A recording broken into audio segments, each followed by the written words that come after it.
Now coming to the third part of this video, there will be a real-time simulation. We will demonstrate with the help of suture, and for the sake of demonstration I am using number 1 silk here. So the structure we want to ligate, either we pass the ligature or we take a bite and we come around the structure.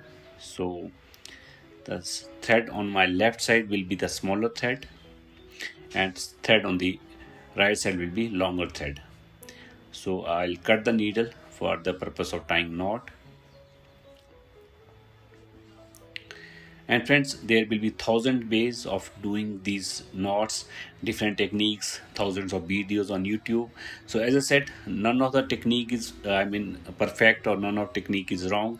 You have to follow one, master one, and practice one. So again, same steps.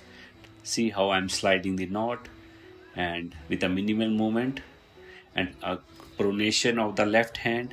All the movements are with the help of my left hand, and right hand is just guiding. And again, there should be minimum movement while tying. You have to practice this very diligently, and then you keep repeating these steps.